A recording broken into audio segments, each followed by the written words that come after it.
plus répandu est le cancer du sein. Grâce aux formidables progrès, ça se soigne très bien aujourd'hui.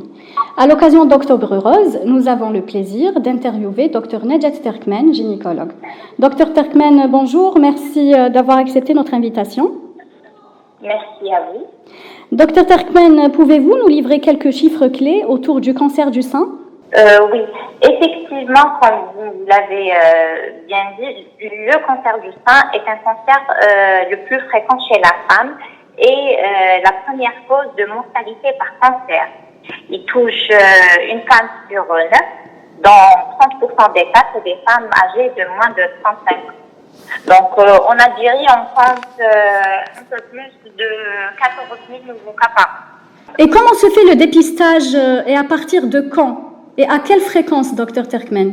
Alors, pour le dépistage, il y a essentiellement deux façons. Alors, pour les femmes à partir de 20 ans, par l'auto-examen des seins et par l'autopalpation une fois par mois. Et à partir de l'âge de 40 ans, la mammographie devient l'examen de base pour le dépistage du cancer du sein. Donc, il est recommandé de le faire chaque 2 ans de façon systématique. Voilà.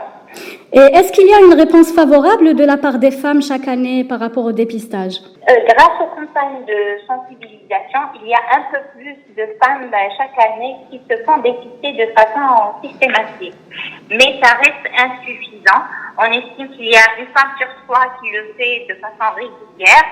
La mammographie n'est pas remboursée par la sécurité à 100%, mais il y a des associations de lutte contre le cancer, comme l'association Al-Badr dont je fais partie, qui fait des conventions avec des centres d'imagerie pour faire bénéficier aux femmes pendant ce mois-ci des remises jusqu'à 50% pour les mammographies afin de pouvoir permettre aux femmes de se faire dépister. Et est-ce que vous pouvez nous dire quels sont les facteurs de risque? Alors, il y a plusieurs facteurs de risque.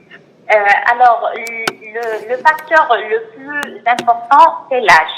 On sait qu'il y a de plus en plus de risques avec l'âge, mais il y a d'autres facteurs de risque, par exemple la ménopause tardive, parce que le cancer du sein il est hormonodépendant.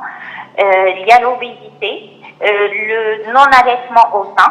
Donc, ça a été prouvé scientifiquement que l'allaitement maternel protège contre le cancer du sein. Il y a le stress et le facteur génétique. Dans 10% des cas, c'est des cancers héréditaires. En général, ils peuvent être associés à d'autres cancers, comme le cancer de l'ovaire. Quels sont les principaux types du cancer du sein? Alors, il n'y a pas un cancer du sein, mais des cancers du sein.